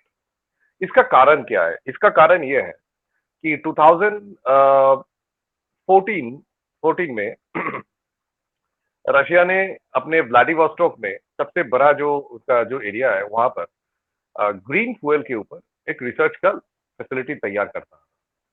उस time पे globally tender दिया गया था दो, एक चीन और एक इंडिया ने ग्रैब किया था। अब जब चीन ने ग्रैब करते हैं वो टेंडर को, व्हाट चीन has done, China started sending its engineers and scientists over there, and what they have did वो साइंटिस्ट और जो इंजीनियर्स थे वो वहां पर पैसा खिला के लोगों को, सिक्योरिटी गार्ड्स को, काफी सारे रशियन सीक्रेट्स को चोरी करने लगे। They were stealing the Russian secrets, Russian weaponry, Russian जो एडवांस टेक्नोलॉजी है उसके ऊपर। एंड एफएसबी जो रशियन सीक्रेट सर्विस है उनको मालूम पड़ जाता है इसके ऊपर, and they come into action and they expelled a huge lot of Chinese scientists and engineers from that place. Turant they sent a demarche to the Chinese government, and they disqualified the entire trade with China in Vladivostok. और China डर के मारे भाग जाता है वहां से। तुरंत इंडिया को मिलता है वो contract, and our engineers and scientist, and we Russians always had a great respect for us because we never send spies with our engineers and scientists, and we never play foul with the Russians. We always maintain the relationship, we respect the relationship. So हमारे engineers अभी भी वहां पर काम कर रहा है on the hydrofuel, and we have developed that thing. तो रशिया को बहुत बेनिफिट हुआ। जो चीन उनसे चोरी करके लेके जा रहा था, इंडिया उनको वहीं पर बिल्ड अप करने का कोशिश कर रहा है। So that is a very good move from Indian side, and Russia started realizing that yes, all weather friend is India always. That is one of the biggest reasons. तो अभी India and Russia, Israel मिलके Russia को एक covertly एक support दे रहा था जो बहुत कम लोगों को मालूम है, very low, very thin people know about it. तो ये है रशियन सेक्टर पे। अभी आ जाते हैं यूक्रेन पे। देखिए, if you observe the Ukrainian war, इसमें आपको एक चीज समझ में आ गया होगा कि ये टोटल वॉर जो फियास्को है, वॉर फियास्को, ये basically to divert the internal politics of USA and throw it towards the Ukraine so that no person or no American citizen will doubt their question their president or its presidency. इनका सबसे बड़ा गलती कहां पर होता है? जब $75 billion का म्यूनिशंस इन्होंने अफगानिस्तान में छोड़ के आ जाता है। वो म्यूनिशंस $75 बिलियन का वो म्यूनिशंस, एक huge portion of it land up in the hand of the Pakistanis, and another portion been taken away by the CIA। वहां से लेके वो चले जाते हैं बॉस्निया, हर्जगोविना, सर्बिया और अल्बानिया में। वहां पर जाके एक पोर्शन डिस्ट्रीब्यूट होता है। This is the connecting dots I am saying. और ये रिसर्च है, स्क्रिप्टेड है, मतलब nobody can doubt now because we have already done it. अभी क्या होता है कि यूक्रेन में America has not send its forces officially, unofficially भी off the record, it is the fact. America has not send it's military in Ukraine. But America has already started putting its private military contractors inside Ukraine during the Trump of Trump. But ये Trump को मालूम last में पड़ा था, पहले नहीं. Trump आने से पहले 2014 में American private military contracting company black water, उनके जो ओनर है एरिक प्रिंस, जो खुद एक नेवी सील के कमांडर थे, वो send his team to 2000 in Ukraine in 2014. और वहां पर जाके ब्लैक वाटर ने रिक्रूटमेंट करना स्टार्ट करता है, क्योंकि जेलेंस्की के साथ ब्लैक वाटर का ये बात हुआ था, मतलब जेलेंस्की के पहले जो थे उनके साथ ये बात हुआ था कि we will start drilling oil and आप लोग हमें प्राइवेट सिक्योरिटी का बंदोबस्त करके देंगे. He said, okay, fine. So we will train your people and we will start our company over there in a different name. और यहाँ पर हम लोग माइनिंग भी करेंगे. थोड़ा बोलते हैं ना कि बहती गंगा में हाथ धो लो. So that is the concept was there, and they started doing that business with the predecessor of Zelensky. इसमें कौन कौन इन्वॉल्व थे? इनमें आपके रॉकफेलर ऑर्गेनाइजेशन, जिसका एक्सॉन मोबाइल है, वो मोबिल है, वो इन्वॉल्व थे, and George Soros was involved. So, lot many people are involved, including some Democrats of American policy, like Nancy Pelosi, Hillary Clinton. They're all involved in that. अब ये आप लोग सोचोगे कि डॉक्टर साहब आप क्या बकवास कर रहे हो, but this is the real fact. And इनमें सिर्फ पैसे वाले लोग ही इन्वॉल्व होते हैं, आम जनता इन्वॉल्व कभी नहीं होते. लेकिन गलती होता है कि हम लोग गाली तो आम जनता को ही देते हैं और देश को ही देते हैं, but it is not that this people know about it, क्योंकि इनका जो फोकस है वो अमेरिका के अंदर डाला जाता है, बाहर वाला फोकस नहीं दिखाया जाता था. तो इतने दिनों से ये जो कनेक्शन था, ये कनेक्शन को इनविजिबल रखा गया था फ्रॉम द अमेरिकन पब्लिक.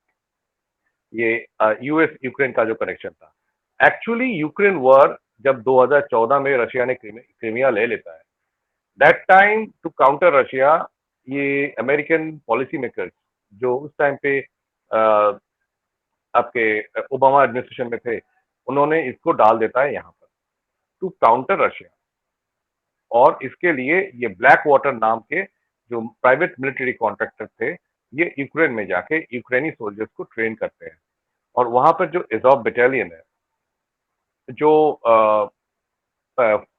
उसको बिलीव रखता है कि who is to believe as Stefan Barada, जो एज़ोव बटालियन का जो एक जमाने का जो हीरो है, तो यूक्रेनियन नाजी थे, जो राइट मिनिस्टर और राइट कमिश्नर के टाइम पे थे. That guy has been dreamed as the father figure of Ukrainian revolution. और उसी कारण अज़ोव बटालियन का तैयारी होता है. अज़ोव बटालियन को सपोर्ट देता था अमेरिकन मर्सनरी और American PMC. And as a result of that they started doing the drilling of the oil and they started selling it. It was a big nexus actually, all in total, and including the minerals also. इसके बारे में सबसे ज्यादा अच्छा बताते हैं 2021 में 7th of July, if I'm not wrong, time magazine में एरिक प्रिंस के एक फोटो आता है जिसमें he is wearing a tuxedo, and we said that why Mr. Prince is interested in Ukrainian oil. That is one of the biggest point. तो उसके ऊपर जब हम लोग रिसर्च किए and we found that, and I was from the very first day I am saying this, Ukraine is at fault, it's not Russia, because from the all perspective America क्या करते हैं, along with the mercenaries they send a special forces team जो सिर्फ Kyiv के airport में जाके बैठ जाता है, और कीव में जितने भी फॉरेन वेपन्स आने लगा था विदेशों से, जैसे यूके से, फ्रांस से, जर्मनी से, वो सारे वेपन्स की प्रोटेक्शन के लिए अमेरिका खुद अपने स्पेशल फोर्सेस के 3 दस्ते को डाल देता है वहां पर. That's the only presence of the American forces. But Black water ने क्या करते हैं, ब्लैक वाटर और ट्रिपल कैनेडी मिलके, ये दोनों मिलके वहां पर already they started sending their globally जितने भी मेरीटाइम सिक्योरिटी है उनके अंडर में काम करते हैं, इनके जो मर्सिनरीज है इनको उन्होंने वहां पर डालना स्टार्ट करते हैं. दे started sending the Syrian terrorist. अब देखिए सीरियन आईएसएफ जो है, दैट इज एक्चुअली सीरिया में जो आईसिस का जो फंडा है. What is ISIS? ISIS is a group of mercenaries who are trying to establish their own kind of organization against the national and the natural Syrian government, इसमें असाद का कोई दोष नहीं है। असाद का दोष इतना है कि Assad denied giving the support to the American, इसी कारण सीरिया के ऊपर इतना हादसा हो रहा था। तो ये जो आईसिस है ये बेसिकली अमेरिकन सीआईए का बना हुआ एक चीज है, nothing wrong in that, it is American CIA. American CIA और ब्लैक वाटर मिलके वहां पर यूक्रेन में बैठ जाता है। They brought the Syrian ISF, Syrian ISIS को लेके आते हैं। अब उसके साथ साथ अमेरिका अपना सोल्जर नहीं भेजते उतना, मतलब अमेरिका जितना भी भेजा है वो सब टैक्टिकल एक्सपर्ट्स है और कुछ नहीं। But what America did, United kingdom को बोल दिया कि भाई तुम अपना सोल्जर भेजो। And what United kingdom has done, they have sent 12,000 special forces from British FAS and SBS. France ने भेजा अपने स्पेशल फोर्सेस, जर्मनी भेजते भेजते भाग गया, नहीं भेजेंगे हम, I will send some weapons, that's it. तो ये करके ये ब्रिटिश लोग वहां पर अपना नाक डाल देता है and they started creating the problem. हम लोग we are abusing the American, but actual blame should go to the Britishers. It is the British government, the British Queen, who wanted to control the oil and the facilities in the Europe. आपको एक बात समझना पड़ेगा, United kingdom और Britain अपना दबदबा आज भी जमा के रखना चाहता है दुनिया भर में, और ये दबदबा को जमा के रखने के लिए ही they never tolerate an American hegemony in Europe. तो अभी आप देखिएगा, इफ यू ऑब्जर्व, अमेरिका में तो फंस गया, यूके ने ना अपना पैसा गवाया ना अपना कुछ और गवाया, सिर्फ कुछ सोल्जर्स को भेजा है, और as per the British policy soldier मरता है जंग पे, इसमें क्या बात है, we will send them remembrance, token of remembrance. But अब देखिए यूके ने कितना पैसा खर्चा किया इस वॉर में, लेकिन अमेरिका कितना एक्सपेंड किया। America has already done $35 billion, उसके साथ $800 मिलियन और भी ऐड किया जाए। Can you believe it Amit भाई, $75 बिलियन ऑलरेडी पाकिस्तान में छोड़ के आए थे वो, अफगानिस्तान में, उसके उपरांत $35 बिलियन प्लस $800 मिलियन अभी यूक्रेन में डाल दिया गया है। अमेरिका की economy already started shrinking, it's a very bad thing for American economy, और इसके लिए यूक्रेन में यह हादसा हो रहा है। अभी आपको एक बात बताते हैं, रशिया के साइड पे why they don't want us to watch the news from the Russian side, इसमें क्या प्रॉब्लम है? अगर यूक्रेन सही में गलत है, रशिया सही में गलत है, तो आपको तो दोनों तरफ खबर देखना चाहिए ना। आपका तो आंख में पट्टी बांधा जा रहा है कि आप मत दिखाइए रशिया की खबर, क्यों? अगर मैं सच हूं, if I am telling the fact, then obviously आप संजीव जी की बात सुने, आप ये साहब की भी बात सुने, आप मेरा भी बात सुनिए, तभी तो आप जज कर पाओगे कि हम लोग कहां पर एक ही लाइन पे हाथ होकर बात कर रहे हैं ना। आप सिर्फ अगर संजीव जी को लेके बात करते हो और हमें और इनको बैठा देते हो साइड पे, या आप मेरे से बात कर रहे हो, इन दोनों को बात बैठा देते हो, that is not good. Then what is the point of inviting us, correct? तो व्हाट यू हैव डन, आपने दुनिया भर में जितने भी प्रेसेस है उनको बोल देते हो कि आप यूक्रेन आइए देख लीजिए, और यूक्रेन के ऊपर इतना ये जेलेंस्की का दोष नहीं है। देखिए, Zelensky is a CIA bot, बात समझ लीजिए, और सीआईए के बातों में आके वो काम कर रहा है वहां पर। आप बोलोगे डॉक्टर साहब सीआईए कहां पर आ गया? भाई सीआईए तो 2014 से था, they were actually there from 2014, they already created their own platform, और सीआईए बॉट जेलेंस्की के जरिए इन्होंने अपने एरिया को सिग्निफाई करके रखा है कि मतलब अगर दिल्ली में कनॉट प्लेस में ही जाना है तो सारे प्रेस वाले आके सिर्फ कनॉट प्लेस ही देख रहा है, वो राजौरी गार्डन नहीं जा रहा है, जानकपुरी नहीं जा रहा है, उनको रोका जा रहा है, अब मत जाइए वहां पर। अब बोला जा रहा है कि वहां पर देखिए फेक माइनफील्ड तैयार करके रख दिया था। मेरा दोस्त जॉर्ज वहां पर गया है और वो मुझे बोलता है कि फेक माइनफील्ड तैयार करके रख दिया है, दिखाने के लिए कि यहाँ पर मत जाइए, माइनफील्ड है। तो कोई भी न्यूज कास्टर, कोई भी news reporter will not go and cross that area in the minefield.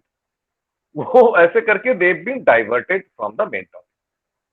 तो आपको जो दिखाया जा रहा है that is only you are showing in the newspaper कि यहाँ पर बम्बिंग हुआ है, यहाँ पर हुआ है। अगर उसका बैलिस्टिक रिपोर्ट, उसका एक भी सिचुएशन का बैलिस्टिक रिपोर्ट सही सही दिखाया जाए आई कैन गारंटी यू, एक भी बम, रशिया के एक भी bomb have not destroyed any normal human of Ukraine. Russia को इतना टाइम क्यों लग रहा है? Russia is taking a precautionary measure of controlling its bombing to affect the collateral damage। वहां पर पब्लिक के ऊपर कोलेटरल डैमेज ना हो जाए, इसके लिए Russia is playing very safe. अब Because original situation, eventually it's they who have to build it again, right? So yeah. और एक चीज क्या होता है कि अमित भाई, यहाँ पर कि Russia is a very experienced team of warriors, country of warriors. Russia अभी तक कोई भी जंग हारा नहीं है।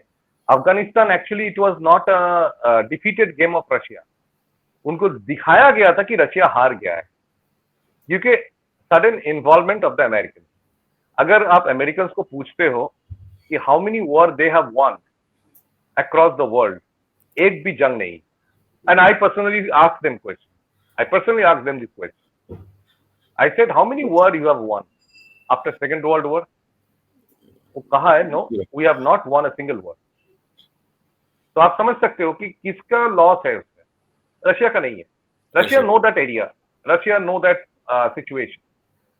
कुछ दिन पहले actually if you see the map, entire belt, Kharkiv, Kherson, Mariupol, इस साइड पे आके क्रिमिया आ जाता है, डॉनबास, लुगेंस एरिया, उस साइड पे लिवोव आ जाता है, कीव आ जाता है। टोटल एरिया को चारों तरफ से रशिया ने घेर के जबरदस्ती नाकाबंदी करके बैठ गया है, जबरदस्त नाकाबंदी, and very solid military tactics। अब उसमें क्या हो रहा है? They are following the non-contact asymmetric warfare tactics. They are also using kinetic warfare tactics। दोनों किस्म के टैक्टिक्स को इस्तेमाल करके एक हाइब्रिड वॉरफेयर का टैक्टिक्स इस्तेमाल कर रहा है रशिया। और इसके जरिए रशिया क्या कर रहा है? पिन पॉइंट कर रहा है कि कहां पर यूक्रेनियन मिसाइल्स है, उस एरिया को बॉम्बिंग करते हैं। अब यूक्रेन क्या कर रहा है? यूक्रेन जब समझ में आ गया कि यहां पर बॉम्बिंग होने वाला है, यूक्रेन अपने यूक्रेनियन सोल्जर्स को सिविलियन का ड्रेस पहना के कॉलेज में, स्कूल्स में, हॉस्पिटल्स में डाल दे रहा है। And then when the Russians are bombing it in a precise location, Ukraine media के सामने इन लोगों को दिखा रहा है कि यहां पर बमबारी हुआ है। अब देखिए, ये लोगों का मूर्खता है।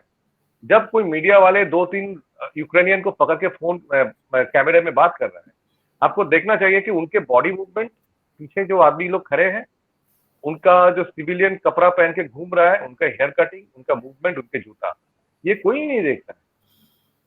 ये सब यूक्रेनियन सोल्जर्स हैं जो सिविलियन के ड्रेस में बैठा है। तो अमेरिका वर्ल्ड सिनारियो में रशिया को दिखाना है एमनेस्टी के सामने कि रशिया गलत है, they are killing the people, but actually ये हाथ नहीं है। एक नया न्यूज आया कि तब पुतिन के पास एक रिपोर्ट आता है, कुछ दिन पहले की बात है, 7 दिन पहले। तो पुतिन को अपने जनरल साहब कहते हैं कि आप ऑर्डर दीजिए sir, we have already taken out Mariupol, we will go and flash it off. Putin बोलते हैं don't do the storm blitzkrieg, storming of the rooms, blitzkrieg मत कीजिए, वेट एंड वॉच, अपना स्नाइपर्स को रेडी रखिए, क्योंकि यहां पर एक जगह पे एडवांटेजियस पोजीशन आ जाता है अमेरिकन फोर्सेस को या वर्ल्ड पावर्स को। वो है कि during the Soviet era, from 40s till 90s, Ukraine के नीचे, यूक्रेन शहरों के नीचे, यूक्रेन के नीचे, मिट्टी के नीचे, they have created nuclear bunkers, जहां पर न्यूक्लियर बमबारी से कुछ नहीं होगा, अंडरग्राउंड न्यूक्लियर बंकर्स। और ये बंकर्स के साथ साथ अटैच साइलोस जो अंडरग्राउंड है, जो कनेक्टेड था। तो ये बहुत लंबा टनलिंग सिस्टम है जो सोवियत एरा में बनाया गया था। और वहां पर जाके American CIA, black water, British special forces और दूसरे जो मर्सनरीज है, जैसे आपके टर्किश मर्सनरीज, उसके साथ साथ आपके आईसिस के जो मर्सनरीज है, वो लोग जाके वहां पर छूट गए।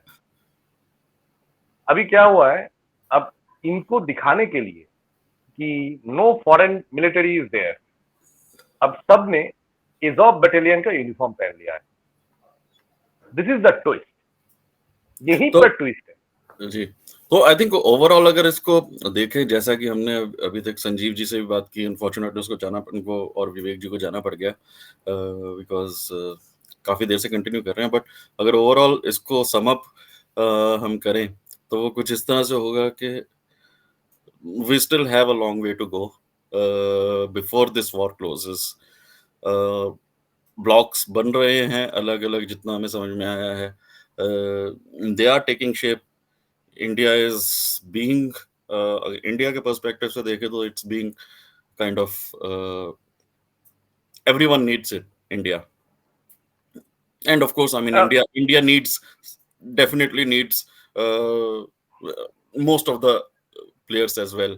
So it's there is some देखिए यहाँ पर एक गेम है, यहाँ पर एक गंदा game they want try to play. okay These people, the Westerners, they are trying to play a very dirty game. ये क्या करना चाहता है, अपने आपका पाप जो है हिंदुस्तान के कंधे पे डालना चाहता है। ठीक okay है, that would be interesting if you could elaborate on that. Yes, ये जो ब्रिटिश गवर्नमेंट आते हैं इंडिया में, ये आके बोलते हैं कि भाई तुम इनको सपोर्ट करो, हमें सपोर्ट करो। अमेरिकन आके बोल रहे हैं कि हमें सपोर्ट करो। आपको ये बात समझना चाहिए कि they want to destroy the relationship between India and Russia. ये बहुत गलत होगा अगर वी डिस्ट्रॉय। हम जानते हैं कि हमारे सरकार, हमारे प्रधानमंत्री, हमारे फॉरेन मिनिस्टर ये नहीं करेगा। We completely have that faith in them. But ये जो साजिश रचाया जा रहा है कि इंडो रशिया का रिलेशनशिप को तोड़ा जाए, क्योंकि रशिया, चीन और इंडो रशिया का रिलेशनशिप तोड़ दिया जाए, तो आज भी ब्रिटेन के हेजीमनी, वो जो हार्टलैंड फैक्टर है, वेस्टर्न हेजीमनी, वो दबदबा रहेगा। क्योंकि आपको समझना पड़ेगा कि एक ही देश में, एक ही महाभूखंड में, एशिया में 3 महाशक्ति। क्यों महाशक्ति मैं बता रहा हूं, देखिए आज भी ब्रिटेन को सुपर पावर नहीं कहा जा सकता। रशिया और अमेरिका तो सुपर पावर कहा जाता था, चीन आ गया तो 3rd सुपर पावर हो गया, लेकिन अभी चीन से भी पावरफुल आ गया है India. India is a super power.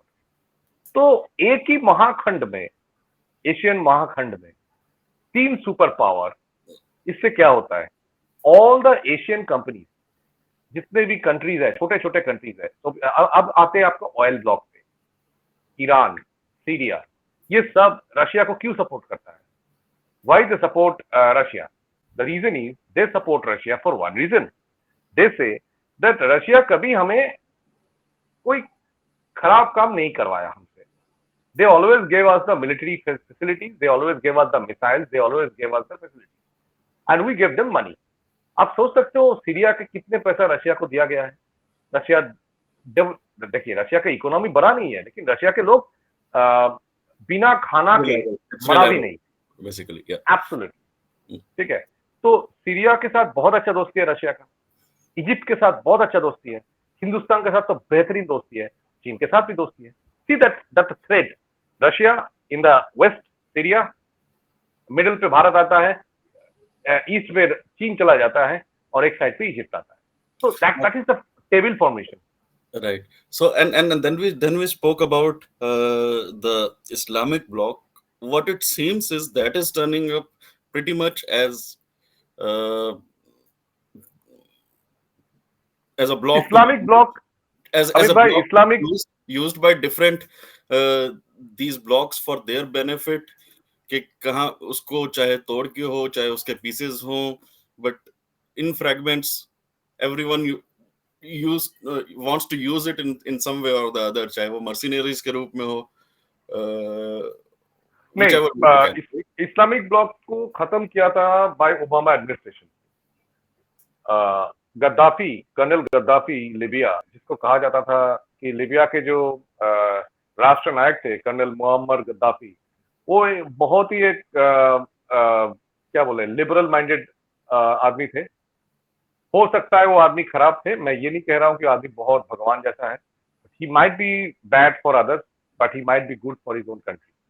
I am seeing from his country's point of view. उस टाइम पे लिबिया को कहा जाता था the Las Vegas of Africa. बहुत ही मॉडर्न सोच के लोग थे, and they had lots of gold, oil as well as minerals. American ने उसको खत्म कर देता है, ओबामा एडमिनिस्ट्रेशन उनको खत्म कर देता है, इराक को खत्म कर देता है। तो ये दोनों जो पावर होल्डिंग ब्लॉक है इस्लामिक कंट्रीज का, उस टाइम पे भी आज भी अगर आप कोई भी मुस्लिम कंट्रीज के सामने जाके उसके सामने मोहम्मद गद्दाफी का फोटो लगा दोगे, they will salute you, But that's क्योंकि the they had a Gee, that's the thing with the nationalists, na? I mean, whoever is working for their people, the global powers, those who want to have an hegemony, they would never like it. I mean, there is history full. Absolutely. So yeah, I mean, देखिए Libya एक time पे America के दोस्त थे, you have to Right. Understand there was a big difference. Soviet bloc Egypt Syria को support करते थे, Libya was being supported by the American, even Iran was in under the support of the American. right. ठीक है, अभी total situation change कैसे हो गया? Iran का जो सिचुएशन है, जो बाइडेन आने के बाद ईरान थोड़ा सा लिबरल होना स्टार्ट कर देता है। उसके पहले तक ईरान हर रोज सवेरे उठ के गाली देता था अमेरिका को। द हाँ, मोमेंट ट्रम्प के टाइम में जो तो बाइडेन बहुत के ज्यादा। Absolutely Right. जो बाइडेन जैसे आ जाता है, Iran started feeling okay fine, अपना बंदा आ चुका है। So, अब ईरान यहाँ पर they have their own Iran interest there. हाँ एब्सोल्युटली, और ईरान यहाँ पर गेम क्या खेलने की कोशिश कर रहा है, ईरान उसको बैलेंसिंग देख रहा है कि किसके साथ हम जाएं, रशिया के साथ। रशिया के साथ जाएंगे तो मेरा बेनिफिट है, लेकिन अमेरिका के साथ तो जा नहीं सकते क्योंकि इजराइल बैठा हुआ है। See the tactics. तो इसी कारण ईरान इज सोचिंग, मतलब दिमाग से सोच रहा है कि आई एम सोचिंग कि क्या करेंगे। तो ईरान ये सोच रहा है।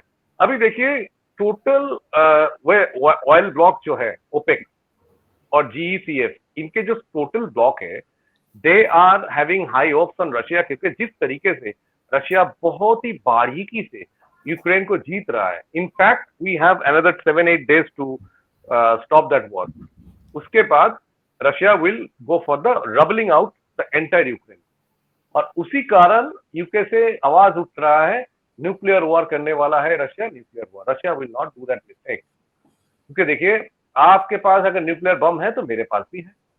अगर आप जनाब न्यूक्लियर बम फेंकते हो तो हमें भी फेंकना पड़ेगा। आप में अगर 100 आदमी मरता है तो मेरे में 110 आदमी मर सकता है। तो we have to see that.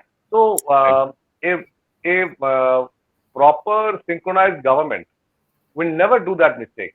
उसमें बेनिफिट दोनों तरफ से कोई बेनिफिट नहीं आने वाला है। So that is the negative version. ये जो नया नैरेटिव चलाया जा रहा है कि कल रशिया थर्ड वर्ल्ड वॉर लगा देगा, परसों रशिया थर्ड वर्ल्ड वॉर लगा देगा। भाई थर्ड वर्ल्ड वॉर तो तब लग गया था कि जब दुनिया के ऊपर कोविड का अटैक हो गया। Exactly, exactly. So we are somewhere in the middle of it already.